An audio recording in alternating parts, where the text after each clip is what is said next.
Hello and welcome back to the Monkey Wood Garage. So we've got a special episode for you coming up. I've just been out on the bike, filled it full of fuel, and as you can see behind us, got all the camping supplies laid out. So I'm going to get the bike packed up tonight, and tomorrow we're going to head out for our first Moto camp. So stick around for that and we'll catch you in the morning. And as you can see, we've picked an absolutely glorious day for it. Blue skies, not a cloud in sight. It's about 15 degrees. It is forecast to drop down to about 2 degrees tonight, but I'm sure I've got plenty of gear on the old bike here to keep us warm, plus an added bonus of a few beers, and hopefully we're going to have a campfire later, so stick around for that. Now the place we're going to is called Hadrian's Wall Campsite, and no surprises for guessing, it's along the Hadrian's Wall.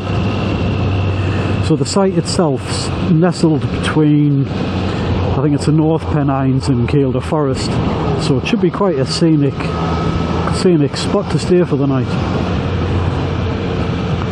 Now I'd imagine most of you will know all about the Hadrian's Wall, not just people from the UK, but Hadrian's Wall was obviously built by the Romans about 2,000 years ago, and apparently it stretches for 73 miles. So with a bit of luck tonight, I'll probably show you a few metres worth of it. Better than nothing, is it? So stick around, I'll bring you back when we get near the campsite, and let's just enjoy the ride.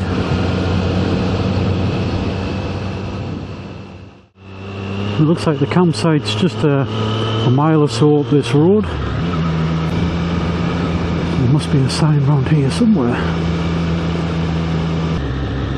That looks like that could be it there.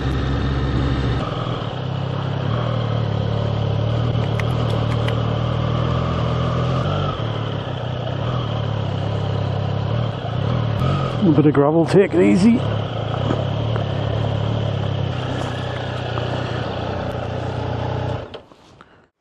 We'll have a look around the campsite later once we get settled in. But I think for the time being we'll get the bike parked up on this gravel patch behind us there, and then we'll have a look at which spot we want from around here. Because it's still early season, there's not many people actually here, so I've got free rein over any of this area here. And I'll probably pitch up on that little corner there for a bit of wind protection. Now this is the Krieger roll bag, and as I'll demonstrate, it's incredibly easy to take off the bike. And it just leaves a couple of straps to unhook. And just keep everything organised. And the saddlebags, they come off just as easy. There's two clips, one on each side.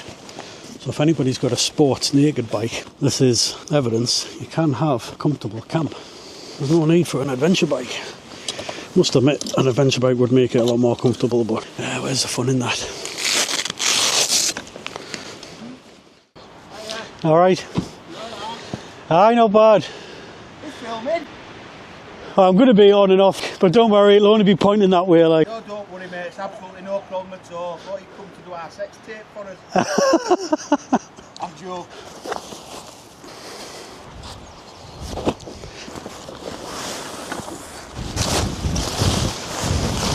So as you can see, it's a tad windy today, which is making this a little bit of a struggle for one person, but we'll persevere. Pretty simple enough tent to put up once you get a couple of poles in, get your main pegs down. Now I'm not one for reading instructions, never have been. It's always a case of wing it and take 10 times too long rather than just spending 5 minutes to read the instructions.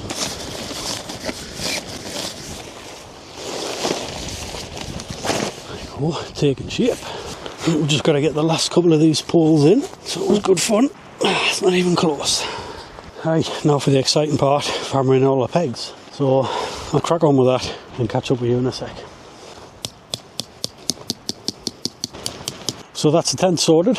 I'm sure what it looks like inside. It is actually a 3-man tent, but I wouldn't fancy cramming 3 people into here, because this area here is where I keep all my stuff dry, should it be in. And that's where I'll be kipping tonight. So now I've just got to get all this stuff packed up, or rather unpacked, and then I think we're good to go.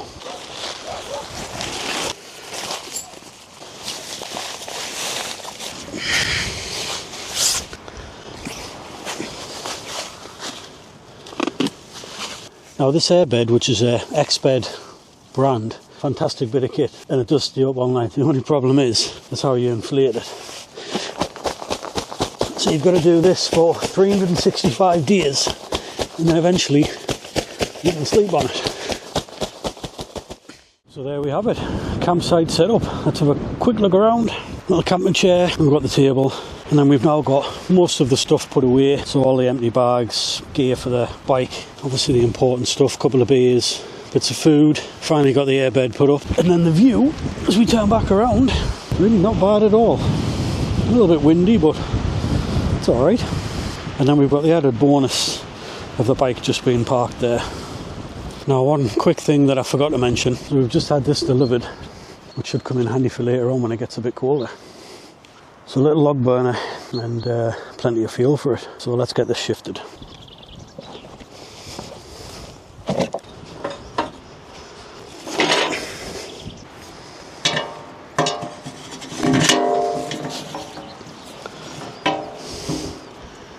Doesn't get much better than this. Priorities before we do anything else. See if we can find where the toilets are. So let's have a quick look around. Still an absolutely gorgeous day. Definitely hit lucky. Well, there's the toilets there. Luckily we don't have far to walk. It's just in that door.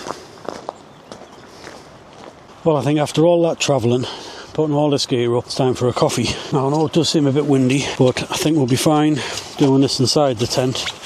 And then worst case scenario, we do have a little windshield. So let's get this set up, get a coffee on the go. I think we'll have 5 minutes, and then I'll give you that tour around the site. Now if you've watched any of my early videos, you'll see that I've gone through,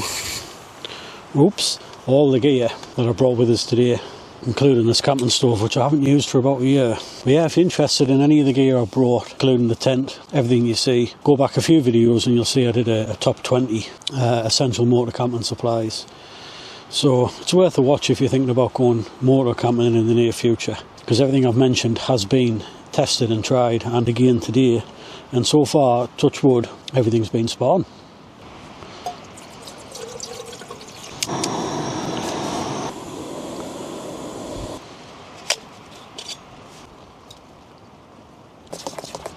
Can't beat a lad here.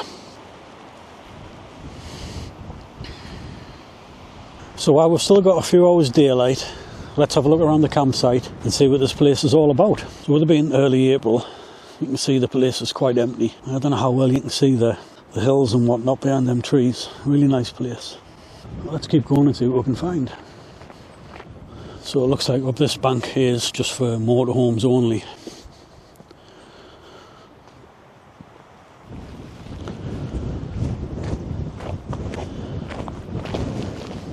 So a little stream in there. You've got the reception area, the toilets and the washing area. Everything's been immaculate so far.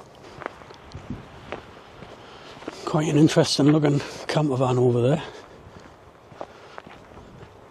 Yeah, the site does seem a little bit biased towards camper vans, but there is still plenty of grass pitches about. Quite a nice one there.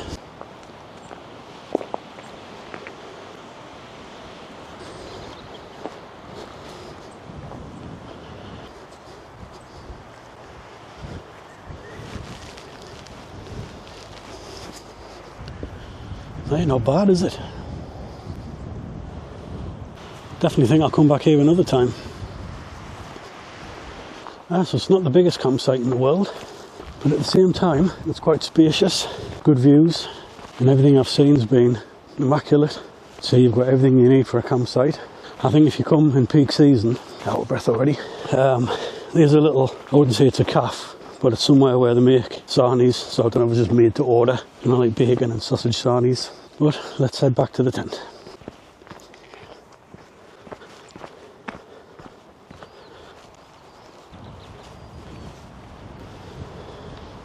So I've just had an hour or so just relaxing, listening to some music, enjoying the scenery, enjoying the camping experience for what it should be. I think now we're going to get some food on. This is Monkey Wood Garage has prepared some mince and potatoes.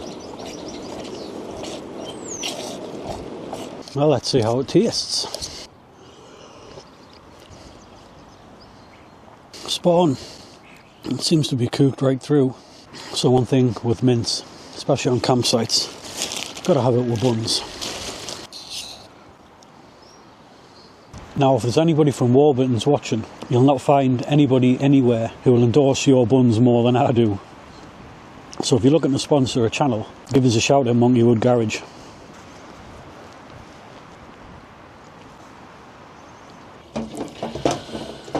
This is the less glamorous side of camping. Washing up after yourself all the time.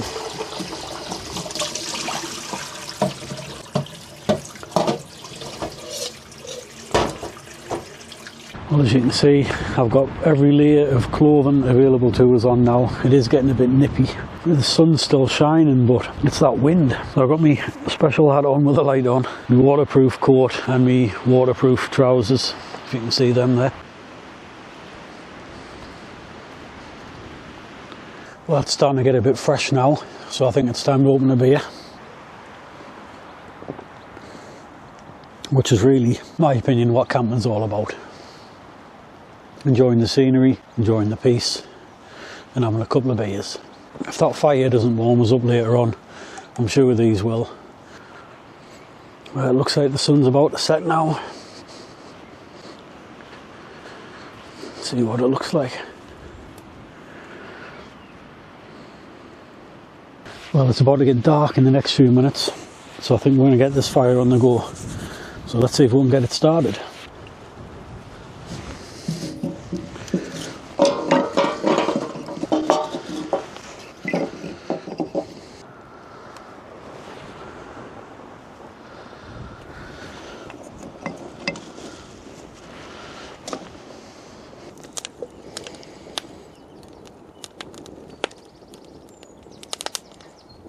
It's hard to beat being sat around a campfire, isn't it? So whether you're into camping, moto camping, it's all the same really, isn't it? I think the only advantage with moto camping is you've got that kind of extra sense of accomplishment. Because rather than cramming everything in the boot of your car, putting the back seats down, taking everything but the kitchen sink, when it comes to doing it on a bike, you have to think about what you're taking, plan ahead, think about the weights, dimensions. So when you do manage to pull off, you do have an extra sense of accomplishment, and I think that makes it all the worthwhile. You've got the peace, tranquility, quiet campsites like this, little gems hidden away.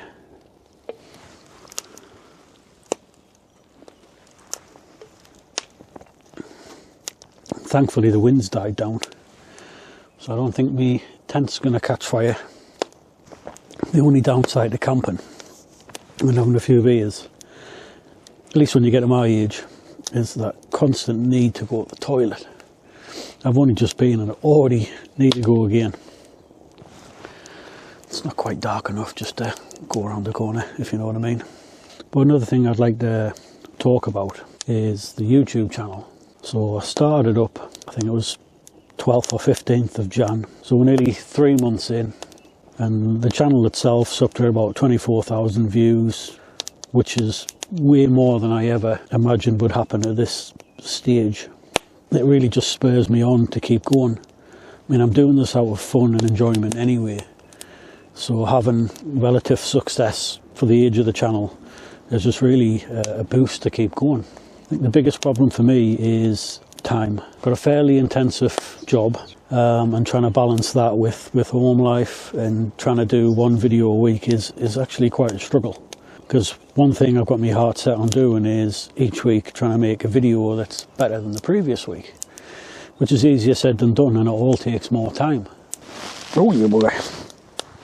But I'm going to stick with it, keep going and see where it leads to. I'd love to do more camping videos like this, because this is really what I'd set out to do from the beginning. I've just been waiting for decent enough weather. Probably come out a little bit too early, has been quite cold, but it's been alright overall. Well, I'm pleased to say the campfire has properly warmed us up. It was getting quite cold. We're nice and toasty now, but as you can see now, I'll just show you around again at the colour of the sky over here. Have a look at this. Hopefully the camera picks that up. Now it seems to be some sort of tradition when people are around campfires and they're always doing something interesting. So I thought, what can I do? What could I possibly pick up last minute that would be interesting to cook on a campfire? So what I've come up with is a banana. So let's see. Of all the things I could have picked, sausages, kebab, I don't know, some of the meat related thing. Well, let's try a banana. No idea if bananas can even be barbecued. There's only one way to find out. Let's give it a go. I suspect the stick's probably just going to catch fire or something, but if anybody else has had a campfired banana, feel free to leave a comment below. I'm tempted just to sit this down somewhere because it's not going on this stick very well at all. Yeah, let's just sit it on there and see what happens. Oh, there you go, I've lost it. Well, I think that's a lost cause. I've got a backup plan. Give us 2 seconds. If all else fails, go for a marshmallow. Well, I wouldn't be surprised to see that banana gone in the morning. There'll be some raccoon or some creature that lives around here snacking on it later, no doubt. That's about ready to eat.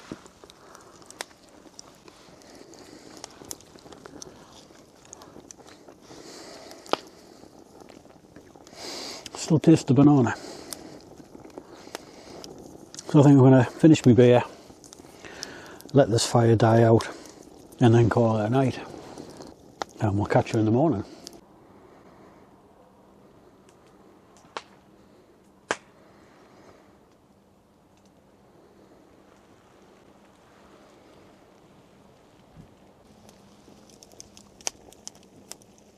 Well, that's everything packed up for the night. All there is left to do now is get some sleep, ready for the journey back tomorrow. So this is how the tent is looking at night.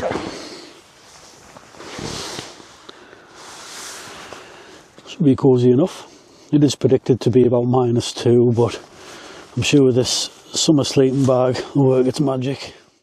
Well, we're up. It's 7:30. Woke up a few times through the night. It feels absolutely freezing. So let's have a quick look about outside.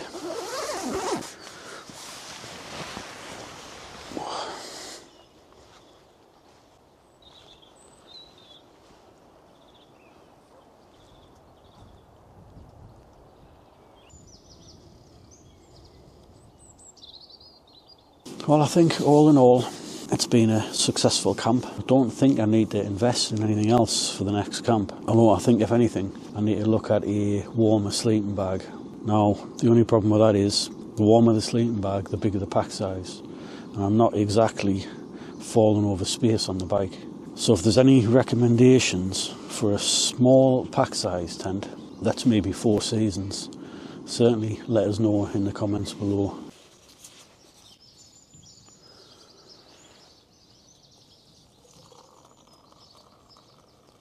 You can't beat a morning coffee in a campsite, can you? Well, it looks like that's brekkie done. So let's dig into this, and then we are going to have to get packed up. Well, that's the bike packed up. End of the camping trip. So thanks for watching the video and sticking with it to the end. Don't forget to like, comment and subscribe. I think for the journey home, with it being blue skies, bit sunshine, I'm just going to put the music on, so I'm not going to record any of that. So thanks again for watching, and we'll catch you in the next video. Cheers!